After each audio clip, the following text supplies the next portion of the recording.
Hey everyone, much for joining. Hopefully you can hear me now, but just wanted to go over a couple of housekeeping items.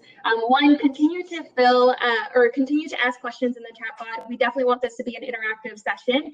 And if you have not already filled out our information form, please do so. I just dropped it into the chat pod a little. You may have to scroll up a little, but drop your information. This would be a great way for us to see who you are, if you dropped by, if you're interested in Adobe, and get your information and potentially resume.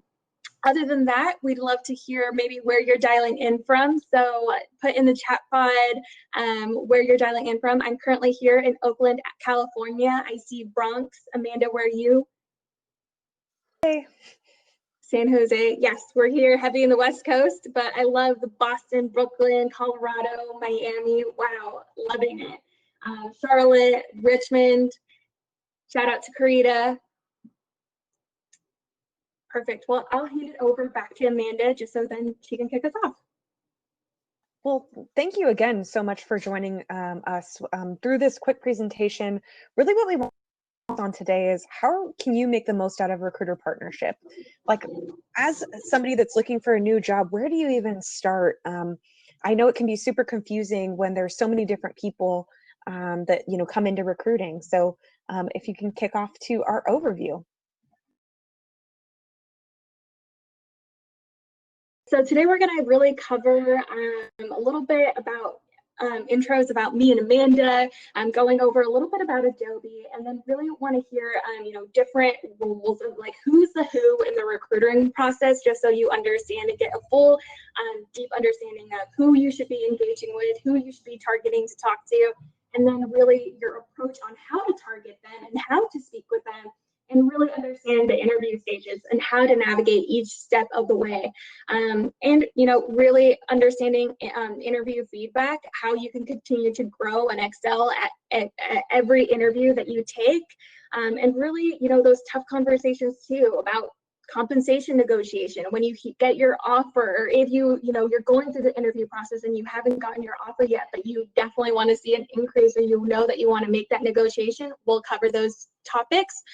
And then we'll definitely leave some room for Q&A at the end. So just to introduce myself once again, my name is Mo Ramos. I'm a Diversity and Inclusion Program Manager here at Adobe, focusing primarily on university talent. But prior to this life, I've been with Adobe for a little over 3 years now, and I've done everything and anything when it comes to university recruiting. So HR, business, marketing, sales, non-tech, so everything in the non-tech and everything in the tech space, from engineers, program managers, PMMs, software developers, research, really everything and anything when it comes to recruiting for university talent. And I'll also pass it over to Amanda. Well, nice to meet everybody. As I mentioned, I'm in San Jose right now, originally born and raised here. And as far as being with Adobe, I've been here for about 2 years. And again, to Mo's point, I have recruited in every capacity. I've primarily been around the technical end, but and have been more on the experience side of the house. However, I have supported university technical as well. And prior to that, I had about 5 years of recruiting experience supporting other large companies like Apple and Google. So if a lot of the presentation that we're going to be covering today is going to be talking about, recruiting in general, of course, we'll provide some Adobe perspectives, but we can definitely bring in influence and insight on how it works at other companies as well. I'll kick it back to Mel. Thanks. So the first thing that we actually wanted to start with was introducing, why we're here and who we are. So we're here representing our Hispanic and or Latinx at Adobe Employee Network, which we call OLA. And really we wanted to share what our OLA community is all about. And that's primarily to create a network that provides advocacy to increase diversity and inclusion within Adobe's workspace. We focus primarily on doing that through recruiting, developing, and retaining the exceptional talent that we attract, especially for the Hispanic and Latinx community. This happens through increasing awareness and supporting our community around our local offices, especially, again, those that we identify with, which are the Hispanic and Latinx communities. So to transition into, again, kind of the main topic of today's conversation on who's the who in the recruiting world, really to break it down, it really starts with a sourcer, which we here at Adobe call our scout. This is the person who's primarily responsible for finding the talent that is the first entry point into the conversation. This is typically the people that you actually do your first interview with, and you'll typically see either sourcer, scout, and they're really, again, kind of the main first touch point. A recruiter is someone who's the person who will typically extend your offer, usually the second point of contact, especially here at Adobe, which we also call a talent partner. A university recruiter is the same as a regular recruiter, which is typically hiring at the experience level. So anyone between 0 to 3 years or 5 years plus of experience. But a university recruiter is someone who really only focuses on university students. So that's anything for interns and university grads. So a talent manager or a talent acquisition specialist, I'm sorry, is kind of a blended role. It's typically something you always see, but it's something that you may see and kind of run into. And a talent manager is typically not someone that recruits. So they're not always a person that you actually want to target. You really want to stay in the very first touch points, which is a scout, sourcer, university recruiter, talent partner, but not really when it comes to the talent acquisition specialist or the talent manager, because they're typically not in a recruiting role. And someone that is a staffing specialist or manager will typically recruit for contract roles. So that's typically where you'll also see a big difference. If they're at an agency or a firm and you see staffing specialist or manager, know that that typically also comes with contract to permanent placements. And then an HRBP, which is a human resource business partner, will not recruit, but may have an idea of headcount, may have an idea of, corporate navigation. So they could be someone that you may want to connect with eventually to understand how to navigate the corporate world within that company. So really the personal brand and approach to your interview, so everything that you do before an interview, these are kind of the main questions that you want to ask yourself prior to going to that interview. So the first one being, what do I do when someone reaches out to me? Well, the first thing that you should always think about is responding in a timely manner, but also proofreading any response that you do. So making sure that you do take the time to think thoroughly of what your response will be. So if you're not looking for an opportunity, respond in a timely manner, but kindly decline the opportunity and provide a little bit of context as to, hey, I recently got promoted, or I just got into my role, or I'm really enjoying my team and I'm currently not looking. That is a great way to decline a conversation, but I would always recommend leave the conversation open, meaning say, hey, I'm not currently looking now, but I would be maybe open to hearing more about opportunities maybe in the next 6 months or the next year. That way you can still remain connected, but again, not decline flat out. If you're open to hearing more about opportunities, this is a great way for you to not only say thank you so much, I appreciate the note, but also provide your contact information and potentially provide availability. I like to always provide maybe 3 different times and dates and kind of windows of time. So for example, if someone reached out to me, I'll say, hey, I'm available Mondays from 9 a.m. to 11 a.m. Pacific Standard Time, Wednesday at the same time, and then Friday from 3 to 4. And again, give them windows of time, give them your time zone, which is the most important thing. And that's if they don't provide a Calendly link, which I think most recruiters are doing today.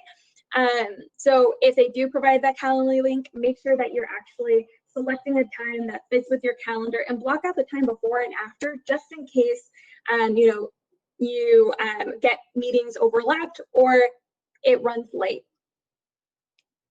And this would also be a good time for you to also provide your resume. So if you don't have it readily available, let the recruiter know just, hey, I am working on my updated resume. We'll get that to you by our conversation.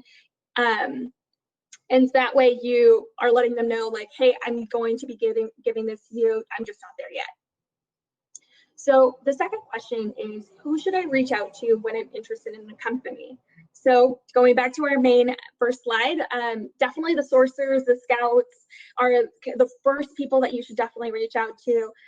Maybe the talent partner. If you don't see a specific business unit attached to the title, that's probably a great way for you to continue to reach out to multiple folks and ask them if they do respond to you, what organization do you support, and do you know who typically recruits XYZ roles, because that's actually what I'm looking for.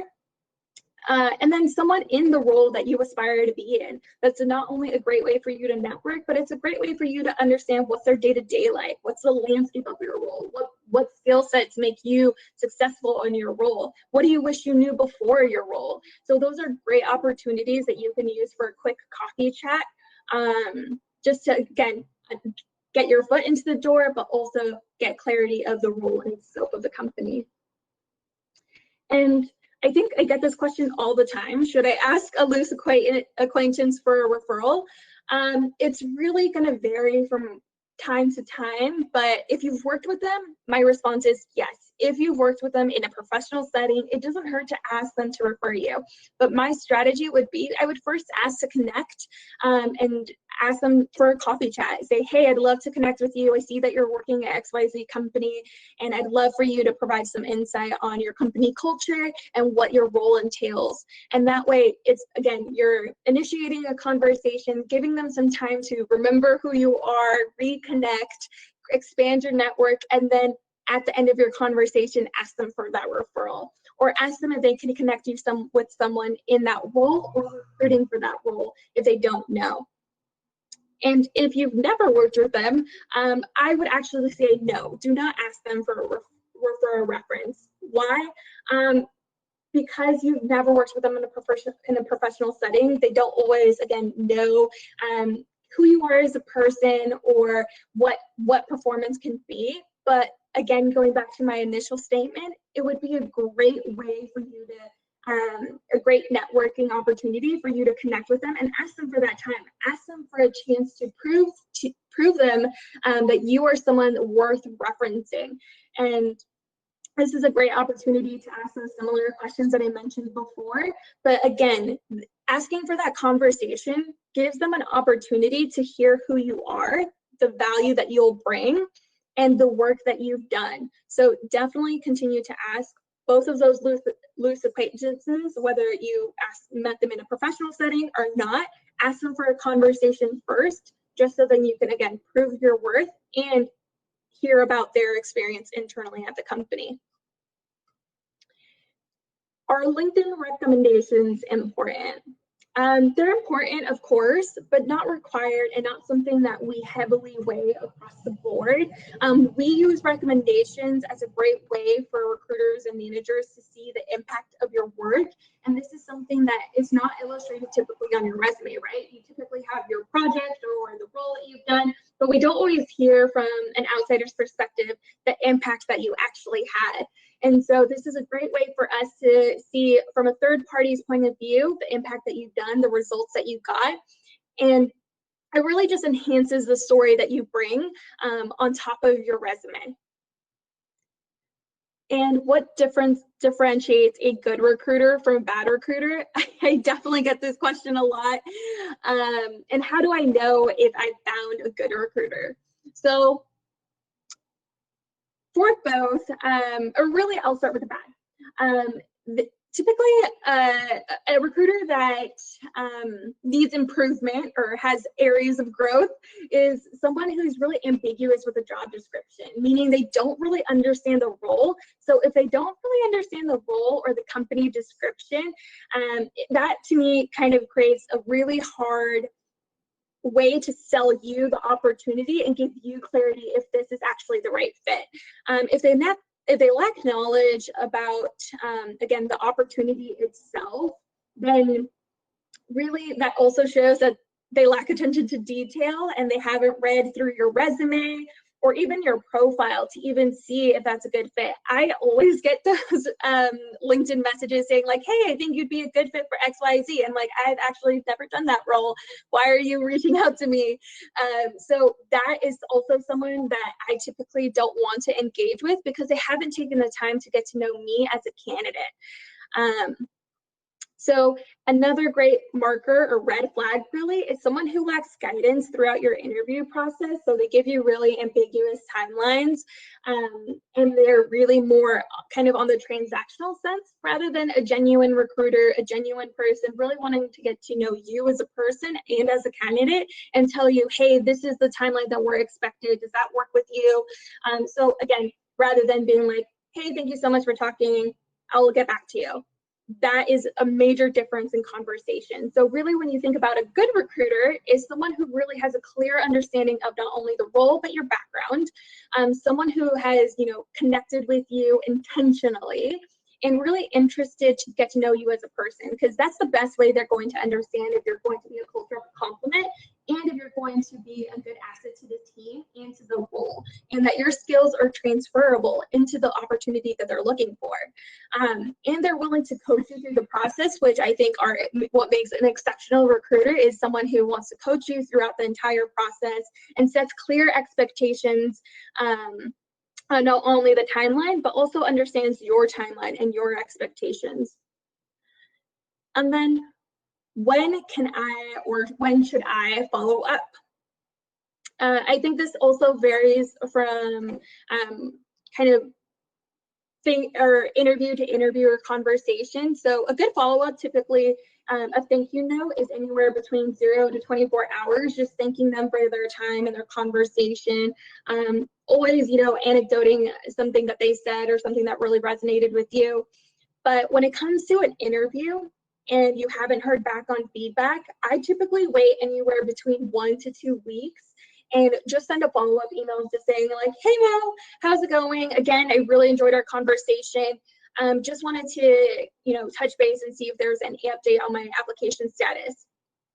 And if you don't hear back after that first follow-up, then again, wait 1 to 2 weeks again, because that's typically what the timeline is. And if you're on a tight timeline due to like a competing offer or other competing interviews, let the recruiter know. It is so important to be transparent throughout your entire interview process because that gives us clarity into, do I need to speed up the process? Do I need to,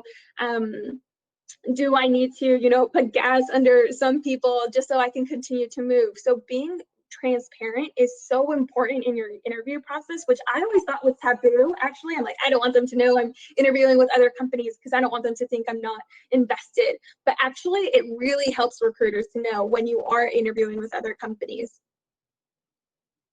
And then tip, always know the role that you're pursuing. Always provide that information to the people that you're trying to network with, the recruiters that you're meeting with. Always say like, hey, I'm interested in this technical program manager. Here's the role that I specifically saw. Here's the ID. That always helps us to understand where not only is that opportunity, but the role that you're specifically looking for. So really what to do, continuing to what to do before the interview is really research the company also that you're going to be interviewing with.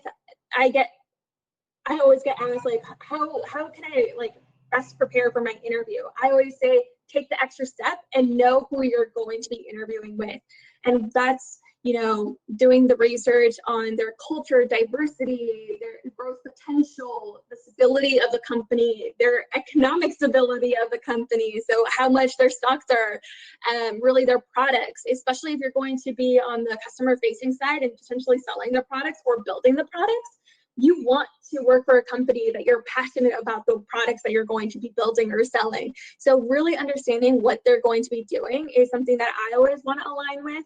And then potential compensation. That information is readily available on Glassdoor.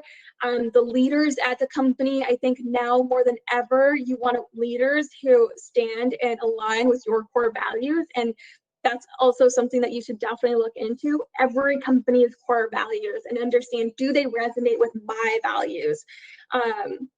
And then news about the company. You should always want to know what's the latest news on the company. Is it bad press? Is it good press? Is it press about the community, stocks, etc.?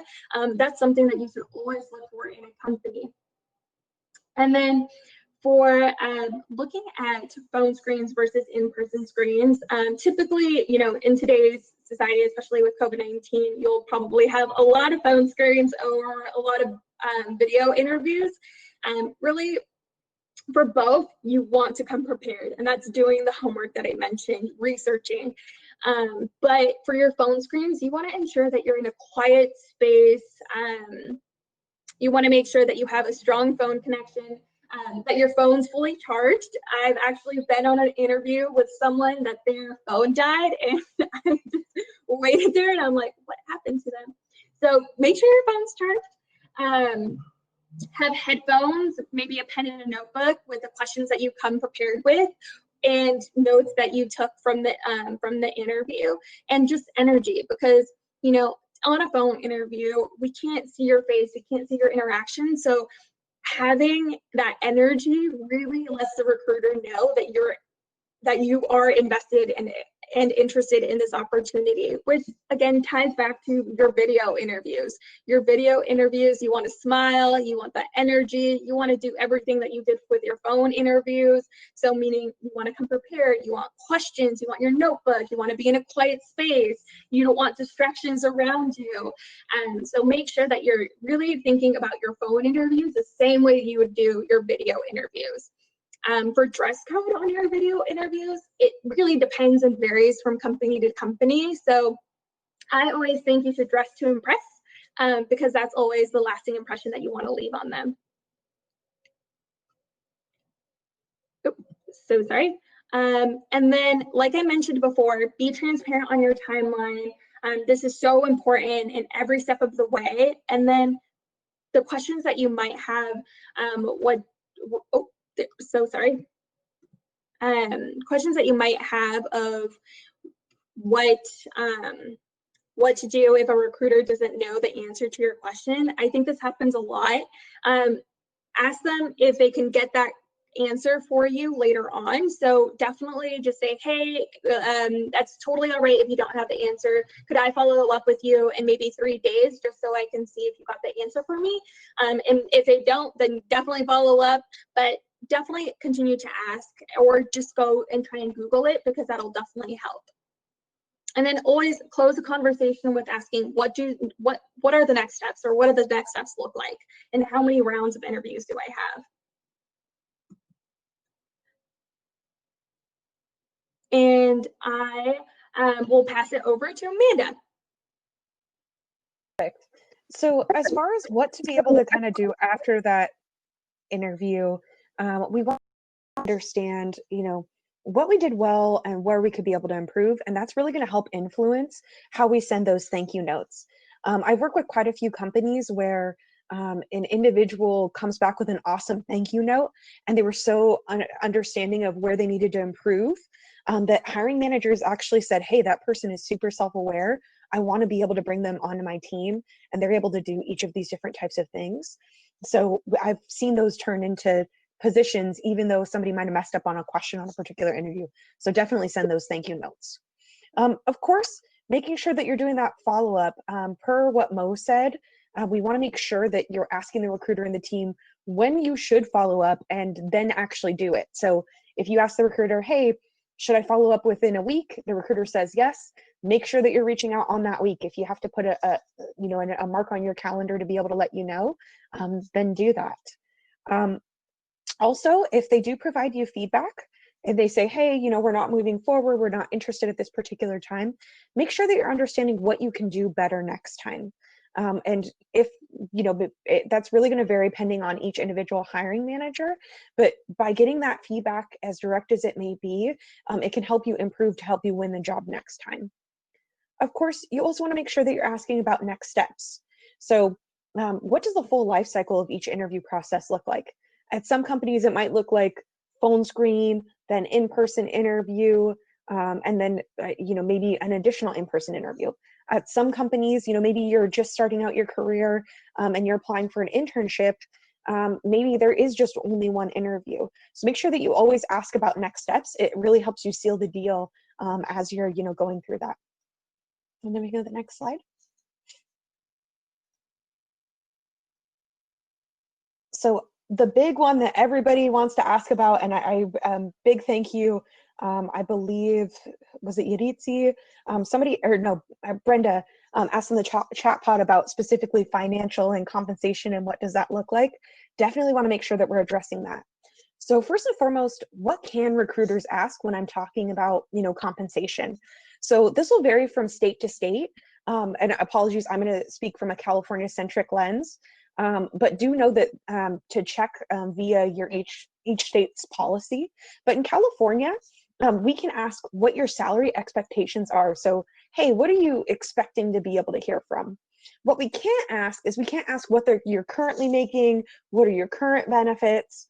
But you, as somebody that is being recruited, you're allowed to disclose to your recruiter if you want to, but you do not have to. So don't feel obligated to be able to do that.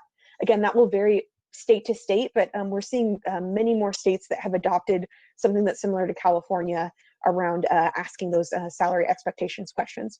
Or companies that are headquartered like Adobe in California, they're applying that as a blanket statement to all of the states that they work with. So when can or should you mention compensation in the process? I usually say the sooner the better. But to Brenda's question, you want to actually have a number in mind before you even begin your interview process. What does your ideal number look like, and what would be your walkaway number? Hey, if the company came back and said this is the minimum that they would be willing to pay, hey, that's something I need to walk away from. The other thing that you can do is in certain states and see which your state recommendations are, but in California, you can ask what the compensation range is. So legally in California, we have to be able to provide it to a candidate if we're seriously considering you for a position. And what does seriously considering you for a position mean? That if a recruiter has called you and reached out, they are seriously considering you for a position. So they have to provide you what that rate range is. Another question that we get pretty often is, what is market rate? Market rate, I always recommend asking for kind of what the midpoint is for the job band. And what a job band is think of it just as a salary range for each different, job code or position. So being able to say, okay, well, if the range is from, 100K to 200K, but it's depending on experience, what is the midpoint for that particular position? Oh, okay, we're looking at 150 then. So utilizing that as you go into what some of those conversations are. Next slide, please.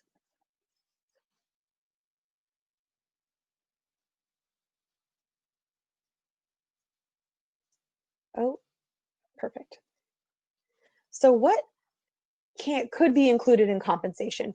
So this is really going to vary from company to company that you're at.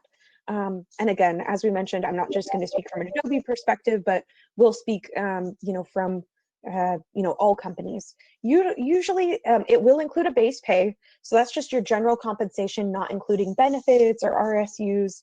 This is that kind of bottom line pay. Bonus pay. With most companies, especially large tech companies in the greater Bay Area, this is usually an annual percentage number. So that could be 5%, per year. That could be 20% per year. It really just varies the level at which you're at and the company in which you're applying for. A lot of that time, that bonus pay is not guaranteed, where your base pay is something that is guaranteed. Same with merit and recognition pay. Some companies offer this, some companies do not. Keep in mind that taxes may vary for bonus pay and spot bonuses. So I know for example, for Adobe, we do offer kind of merit or recognition pay. If somebody does well, we might say, hey, you get a spot bonus for this. But keep in mind that you do pay taxes on those. Another big question that we get is, specifically for sign-on bonuses. So sign-on bonuses are not something that is guaranteed at whatever company it is. However, I think it is important as you continue to be able to negotiate and, ask for it. I think all you can do is ask. Company may or may not be able to say no, and that will vary from company to company. As far as RSUs, RSUs are restricted stock units. It's really important to understand what is the total value of RSUs and what that vesting schedule is. So some companies do where they say, oh, we're going to issue you 100 stock units, where some companies will say, oh, we're going to issue you, $200,000 in stock units. You want to understand when am I, and money is very important to me. I want to know, when am I getting my money? When is that, how much am I getting at that point in time? And, what is that added benefit or value? So you want to think about that as you're comparing offers between companies. Same with your 401k match. So you want to understand at what percentage is the 401k matched, if it is even matched at all. So that will vary between company to company. As well as you'll want to understand different stock options or employee stock purchasing programs. So employee stock purchasing programs give you the opportunity to purchase stock at a discounted rate. So for example, as an employee of Adobe, I can go ahead and purchase stock at 15% discount through the company. So it's really a way for me to be able to save some money and continue to be able to invest in the market. In addition to that, you want to understand what are all the benefits that come with that package. So maybe a particular company, maybe you feel like, oh, well, base pay is lower, or I don't know if I agree with that bonus. The benefits are something that you really want to make sure that you're adding to that total amount. I think this is one thing that can get neglected a lot of the time when folks compare offers. But of course, that includes your standard medical, dental, vision, but that could include things like family benefits. So I know I'm currently at Adobe, and we do offer family benefits where there's opportunities. If I wanted to, I have the opportunity to be able to freeze my eggs. I have the opportunity to be able to adopt in Adobe to help me in funding that adoption. In addition to wellness benefits. Again, wellness benefits vary from company to company. But at Adobe, we have $600 here in the U.S. this year to be able to spend on, new shoes, exercise classes, new gym memberships, whatever that might look like. And of course, we're speaking from a pre-COVID world. These benefits may have changed pending your company and what that looks like in current state with COVID. So maybe previously it included, an in-house gym membership, but maybe now they're funding us to be able to buy exercise equipment to be able to work from home. So thinking about what are all of those different types of benefits that come into that total package, as well as commissions. So if you're sales related, you want to understand, are there percentage tiers? If so, what are they? How can you achieve those? And then the last is if you're in a contract. So of course, contracts work very different than permanent full-time positions, and they might not get each of what these benefits are, but you want to understand, is there a maximum amount of hours that you can be able to work overtime? Do you get paid during holidays? Things like that. You can go to the next slide.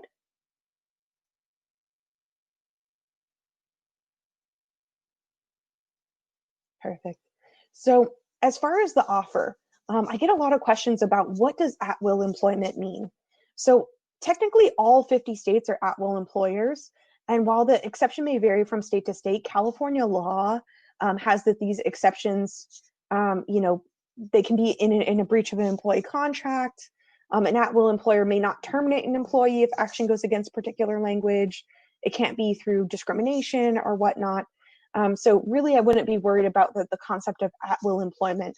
It actually is very challenging to be able to fire someone, in terms of different wrongful terminations. So obviously, companies want to mitigate as much risk as possible. How long the background will take? As I would say, as little as 2 days, but as long as about 2 weeks. With COVID, we have seen a few instances where if you had, say, education in another country, if we were to do, say, an education verification or confirm that your degree is verified, sometimes that can take a little bit longer. Same with immigration or global mobility. and relocation. This really varies per company, but we have to understand things like, you know, your particular immigration status prior to being able to apply to that particular job opportunity, and the type of job status. So I would say one of the most common is, as folks may know, is an H-1B visa. If folks have an H-1B visa, it typically takes 2 to 3 weeks to be able to do the background on that and apply for the particular paperwork, and then an additional 2 to 3 weeks to be able to hear back from the USCIS. I would say that's probably the most common type of immigration that we deal with. And then in terms of relocation, you always want to understand things like what gets shipped. Are plane tickets included for the whole family? Does the company provide assistance to find a new place in your new location? Do they have temporary or corporate housing? So by understanding each of those things, you can make sure to include them, in your offer letter. Another question we get often is, what is COI? COI stands for conflict of interest. This just confirms that you're not doing similar work in your current job right now. Typically, we don't see conflict of interest in terms of, companies. It has more to do with, hey, maybe I'm running my independent company. I have less than 4 employees, but it's doing something that's, similar. Or say it's something like, here at Adobe, we have lots of wonderful folks that, maybe their sibling works at the same company, or maybe their, partner works at the same company. That conflict of interest form is just letting the company know, here's any conflicts of interest that I could have. Let me make sure that I'm getting that cleared. Of course, and then there's negotiations. I always say, always feel free to negotiate with your recruiter, but also understand your limits. So I've seen instances where hiring managers are really turned off by candidates that hit 3 and 4 rounds of negotiation. I think, of course, always ask for what you're worth, but also be cognizant of hiring managers aren't going to want to drag out or prolong the conversation. So it's all about finding the balance of making sure that you are negotiating that particular offer.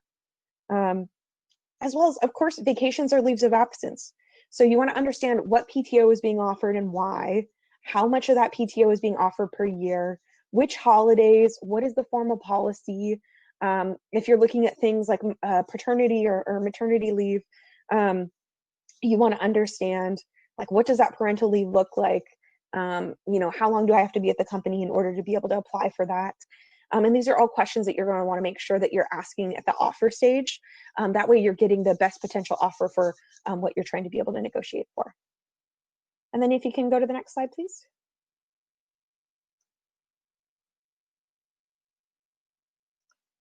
Now, the big questions that we get are in regard to, how do I compare offers? Say I have, 3 great offers at hand. Of course, I want to be able to understand, like, the level. I want to understand what is my level at my current company, and how does that compare to the company I'm trying to be able to take this offer with. Levels.fyi is a great tool to be able to compare levels. I would say not so great to compare compensation. A lot of the time, those online tools like Glassdoor or whatnot can give you a little bit of an idea, but it so varies. So I've seen examples where an individual tries to use Glassdoor to negotiate, but Glassdoor is significantly under the amount that they could have gotten. And so always want to understand what your worth is without utilizing those types of tools. In addition to that, you want to understand the title. Title kind of varies from person to person. You want to understand, like, is the title more important to you than what the compensation is? Is there a certain title that you feel like you would need in order to be able to accept the offer? And is there a different internal facing title versus an external facing title? So for example, I've seen instances where maybe an individual within the company, might call themselves a talent partner, but maybe to the external community, they, might utilize the term recruiter because they're confused as to what to talent partner means. So understand that what that title that you need and what's the company is capable of being able to provide. Just because a lot of the time that's tied to, like, job codes and whatnot, but sometimes they'll say, go ahead and put what you need to on your LinkedIn profile, as long as it, essentially matches what we're looking for. As far as compensation, I know we kind of talked a lot about that in our previous slide, but understanding what is the base compensation, what would you need to make in order to be able to make a move? You also want to understand in terms of like RSUs and stock, if the company hasn't went public yet, are really those RSUs or stock valuable?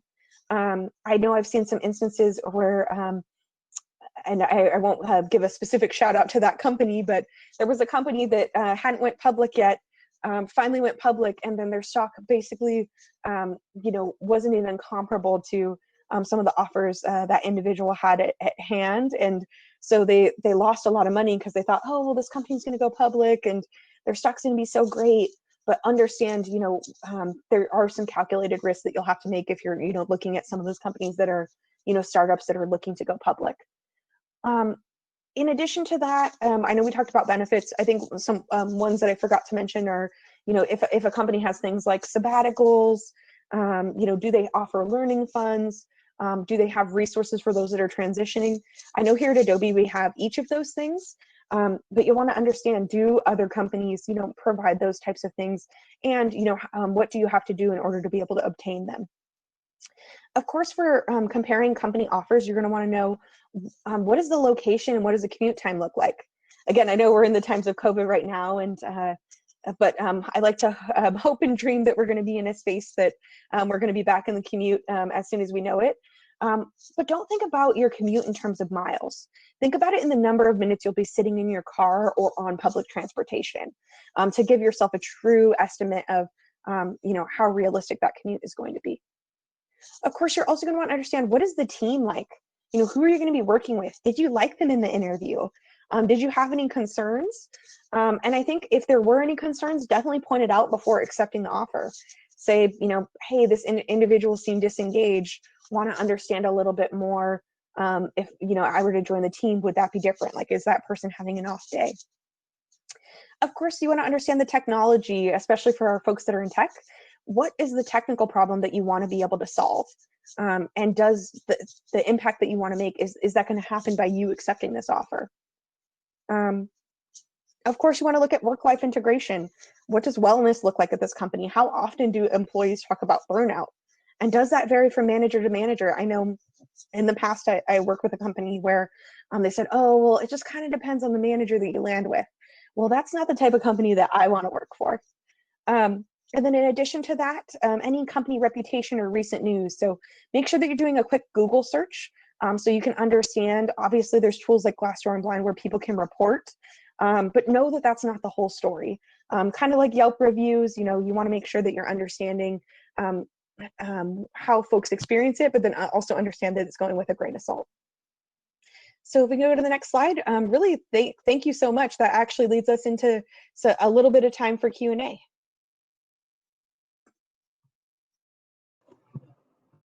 The Q&A, there's a lot of questions in the chat pod right now.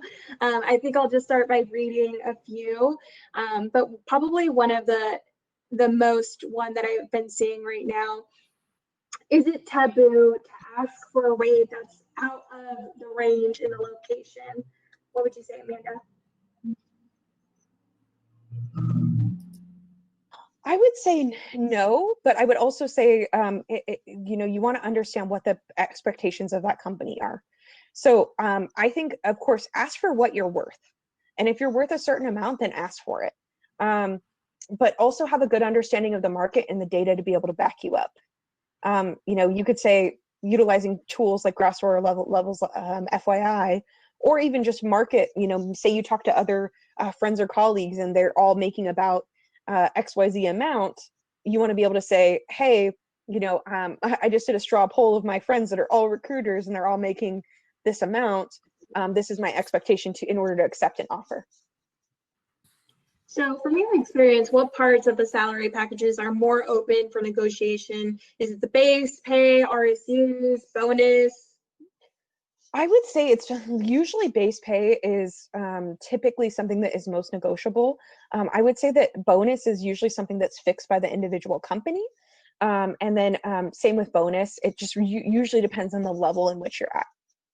I would say maybe sometimes your sign-on could be something that is negotiable, but definitely not your stocks. Those are probably the hardest things to actually negotiate, because those are actually kind of like already planned out for that fiscal year. So it's really, really hard to negotiate for stocks, just FYI. So is it okay to have an additional call after your interview with the hiring manager to know more about the team and other details? Absolutely. Definitely continue to ask if you didn't receive a lot of clarity within your interviews, ask for that additional conversation. If you didn't see diversity within your interview and you're like, I did not see one Hispanic or Latinx or person of color in my interview process, I'd really love to speak to someone who I identify with to understand the culture of, what my experience will be in that company, then ask for that conversation. I definitely feel like those conversations sometimes help to provide, again, that clarity that you really need to maybe be confident in the decision that you're about to make. And then, do you have any advice for someone trying to career transition into university recruiting, D&I, but didn't have full-time experience? We're probably, I was going to say, we're probably the best people to ask that question to. I think for me personally, for somebody that doesn't have a lot of experience, maybe at the high tech level, I do think that agency was something that was very helpful to me, and being able to understand the basics and the fundamentals. As far as university recruiting and D&I, I'll let you speak a little bit more specifically to that, Mo, because of your role. Yeah, so I cannot stress enough, the agency route to break into recruiting is the best route. They teach you how to be scrappy. They teach you how to work and be resourceful. It is the best way for you to break into recruiting. If you want to go into the university recruiting route, I would probably start, again, if you don't have recruiting experience already, I would try to go the agency route and then go into university. Most agencies actually now have university recruiting teams within their corporate recruiting team. So it'd be a great way for one, build that skill, and then two, go into the university realm. And another great way to do it is by also engaging with universities and potentially working first at a university and understanding university relations to then go work at a corporate environment. I think that's a great way for you to break in. Specifically within diversity and inclusion, it is such a hot role right now within the industry. And a way to start is by getting involved more into nonprofits, into communities just like Techqueria, and so Latinas in Tech. So start getting involved in different nonprofit organizations or diversity focused groups and institutions around your community, because that would be a great way for you to not only learn about different groups, and don't only focus on one specific group, focus on what diversity really entails, meaning the plethora and colors of our society, veterans, access, women, Asians, LGBTQ plus. So really it varies, and really get a good understanding of what that diversity really entails. And we have our D&I program manager, Karita. Karita, do you want to add anything? Yeah, and hey everyone. I was making sure I was remaining behind the scenes to help out with the chat pod. What's up, y'all? How y'all doing? I hope you're protecting your peace right now. I know 2020 is just the gift that keeps on giving in some ways. So I want you all to protect your peace and protect your space. Yeah, so I transitioned from nonprofit to tech, and how I got into D&I really started in college and undergrad. I used to be one of those persons that was a part of every student organization on campus, from the multicultural committee to all these different clubs, Fashion Week, Welcome Week, and I was at a diverse institution. And so on the East Coast. And so because of that work I did, I got a fellowship for student activities to advise students that plan these events. And I knew I wanted to go into nonprofit space and then eventually go into corporate space. And so I was in nonprofit space where, you really are like a jack of or a Jill of all trades. And so I got my hands in every part of that organization, giving out scholarships to undertapped communities, undertapped Black and Brown communities. And so because of that work I did in those undertapped communities, Adobe was one of my partners, and the rest is history. So it's a full circle moment. So think about that nonprofit work, right? You really get down and dirty in nonprofit work. You get to work in all different aspects of different parts of organizations and really helping out communities. And you have to make sure you figure out your transferable skills. So I did a lot of writing. I promoted myself a lot on LinkedIn. I made sure I connected with the right D&I folks, looked at their profiles on LinkedIn, and made sure I secured those traits and started volunteering at conferences that were a part of diversity inclusion. And that's how I got there. But I'll let Mo and Amanda answer the rest of the questions. I see the chat pod is jumping about a lot of things. So, yeah, there's. Thanks, Karita. Love the haircut, by the way. What is the best method to reach out to a recruiter? I got a ton of plus ones on this one. So, Amanda, what is the best way?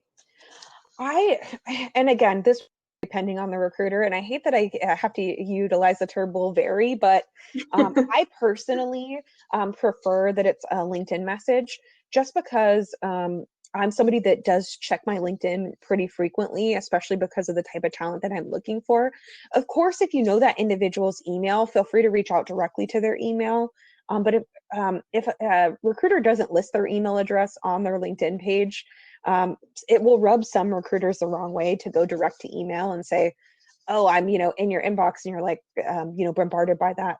I think the biggest things that are helpful in that reach out is understanding, is there a particular position that you had in mind? And if so, what is the requisition ID or number, or link, or whatever it might be? So that way you can try to pinpoint back. I know folks reach out to me all the time about positions just because I work at Adobe, and I might say, hey, that's not one I oversee.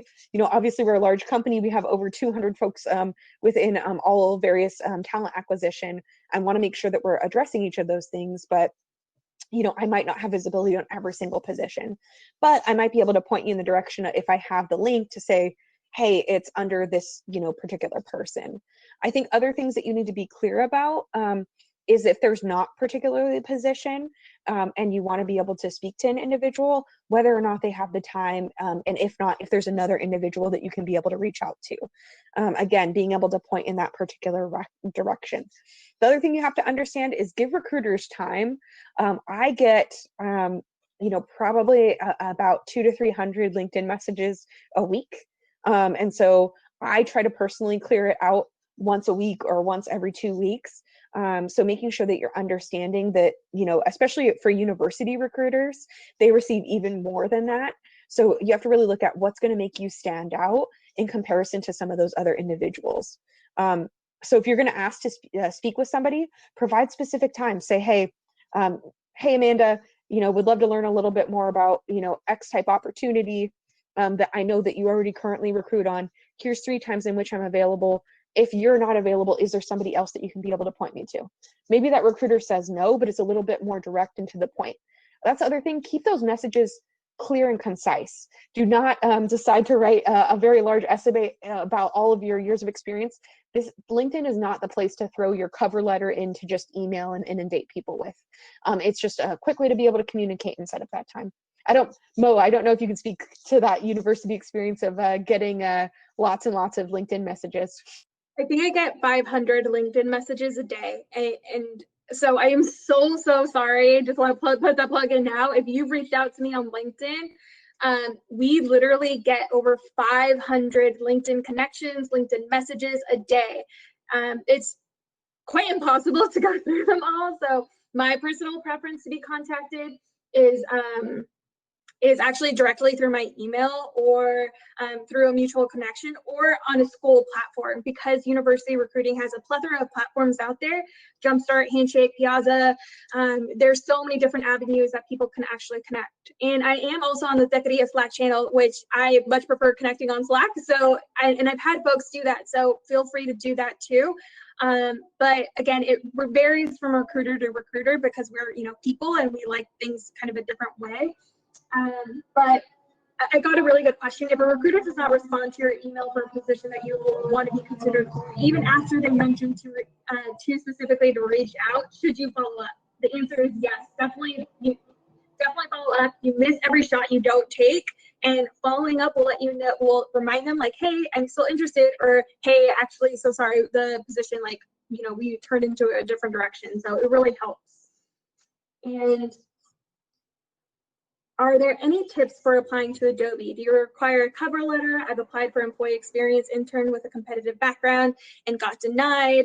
Does Adobe target certain schools? So I've recruited for employee experience before, and specifically for the internship opportunity, John. So we don't target certain schools. We actually we moved away from a top school to a top talent mentality.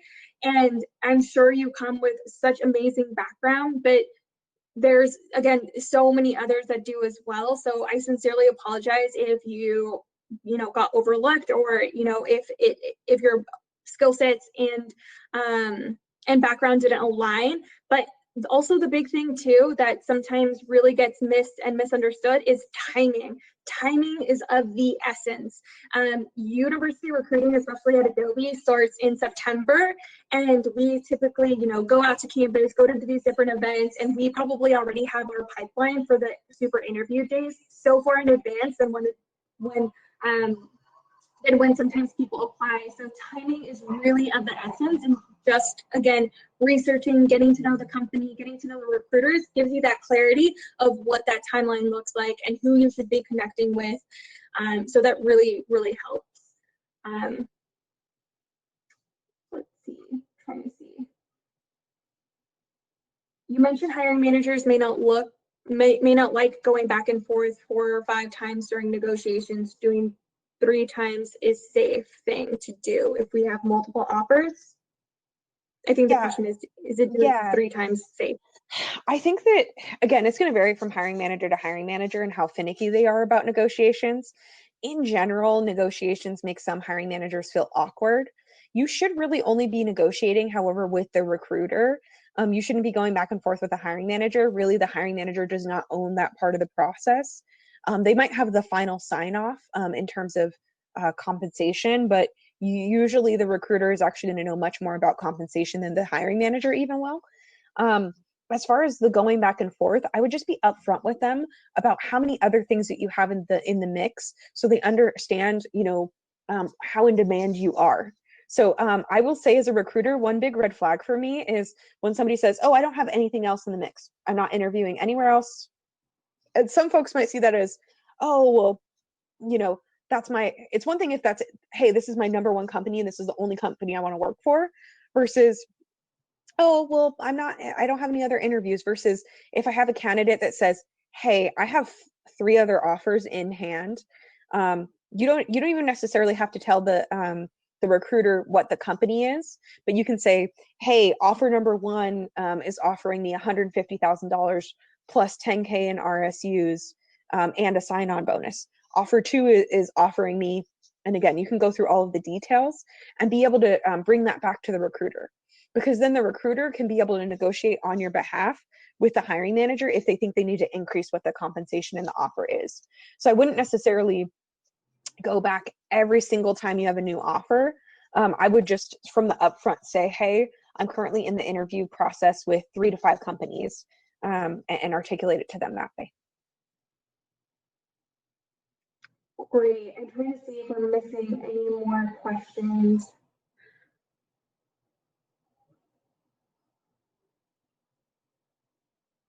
Oh, there it is.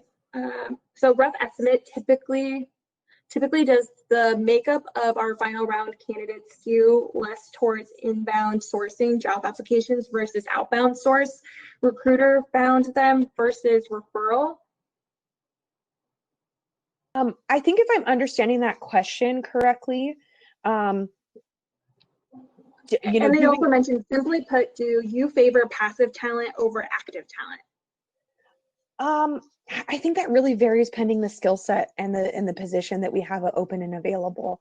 I think that from a technical perspective, sometimes we do seek out passive talent, especially because there are some high demand skill sets where they're incredibly niche, where maybe some of the positions we might have available in the non-technical realm, we might have a mixture of passive and active talent.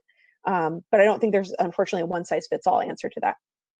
Mm-hmm. And then to that point, does it make sense to start a recruitment process when you have offers in hand already?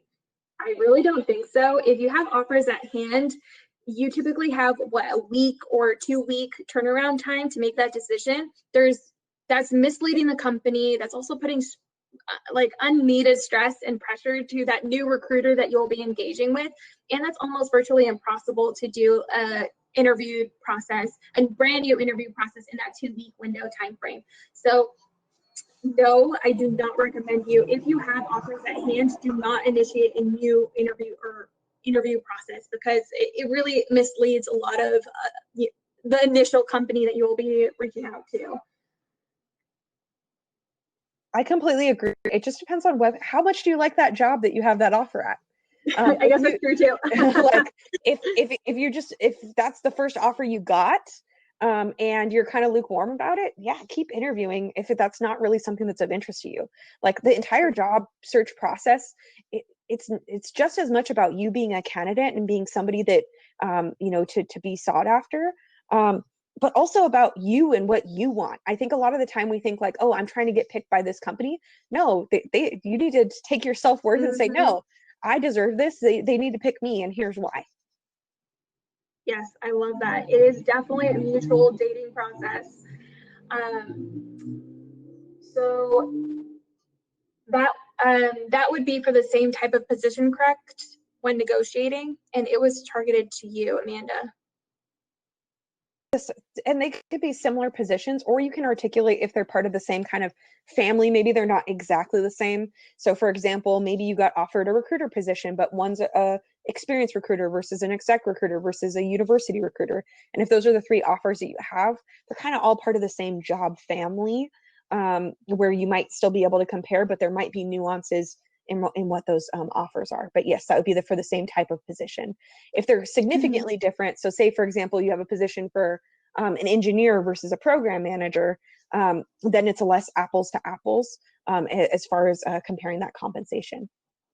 And I just want to give a quick plug again. There is a pinned message to the chat pod. If you have not already submitted your information into this form, please do so. This is a great way for us to collect your information and for us to take it back to our recruitment team for them to review your just your application and interest in Adobe. So that would be the best way right now to get Adobe's attention, is by filling out that form that's connected to the chat pod. Can you quickly explain the differences between reaching out to a recruiter versus talent acquisition partner versus talent acquisition manager? I could answer that one. I would say a lot of the times the term recruiter and talent partner are used pretty synonymously. It will vary pending the company, but I would say those are pretty much equal, where a talent manager typically will not be actively recruiting on any open positions. So as a talent manager myself, when folks reach out to me, I might not have a good scope on here's all the active positions that we have open and available, where a talent partner or recruiter that might be reporting into me might know more about kind of their more feet on the ground, if you will. Same with our scouts or sourcers. They might know all of the open positions because they might be supporting multiple different opportunities. I think scouts and sourcers are a great place to be able to start, because they might be actively looking for candidates for 20 to 30 plus positions. So they usually have a much better idea. A talent manager, will likely not know here's what the full scope is. They might know it more from a numbers perspective. So I might be able to say, hey, we have 100 opportunities and internships, where a scout might be able to say, yeah, of those 100 opportunities, 10 of them are for non-technical, 20 of them are for technical, so on and so forth. And this is a common question I get all the time, so I love answering this question. I just graduated with a bachelor's in computer science. I'm wondering, what advice do you have for someone who has minimal to none experience in applying to a role at Adobe? There are so many things that you can do. One, start working on open source projects and be transparent with all of the tools and stack that you're working with. Having any work and projects on GitHub is actually a great way to showcase the work that you're doing. A lot of our managers, and I've actually learned this recently, a lot of our managers actually really love seeing the work that you, or the side projects that you do through GitHub, because it actually shows that you are being, one, transparent with your code, two, that you're open to collaborating too. I think that creates that really sense of community camaraderie. And then there's so many side projects that you can definitely do, and so many micro internships that you can do, not here at Adobe, but there's a full-on website that I forget the name of it, that you can Google micro internships, and there's large companies that have all of these little projects that they just don't have people to do them. So go Google micro internships, or go try to work for a nonprofit and, you know, get some projects listed on your resume. I think that's a great way for you to start building your resume and start building that experience that you may need at a larger corporation. I think that kind of bleeds into the next question, if you want to answer that one as well, just around advice around networking versus hoping their resume makes it through the ATS process as a new grad. Yeah, so I think networking is probably one of the strongest things that you can do to really get recognized. When you're networking, again, kind of work your way backwards, meaning connect with someone who is in the role that you aspire to be in, and understand what are they doing, what's their day-to-day like, because this will give you a lot of clarity of how you can get there. So it builds that roadmap. So you're like, okay, how did you start? Like what role, what company did you start at? And what are some similar roles and companies that I can start at? So that's a great way for you to, again, kind of build your roadmap backwards. Really connect with people who are alumni within your community. So people who went to your school that now work at that company is a great way to network. And continue networking in communities like Techqueria. Techqueria is such an amazing community. I absolutely love going to their events, going to their networking sessions or cafecitos. It's a great way for you to connect with other members. So I think that networking is a little bit more weighted when you want to get recognized over just dropping your resume. I think sometimes, again, especially like a company like Adobe, and I'm sure many other large companies our size, we get over 1,200 applicants per role. So it's really great. It's really great when you also have that, again, that networking opportunity to learn more and understand how can I highlight myself, or how can I make myself recognized out of those 1,200 people.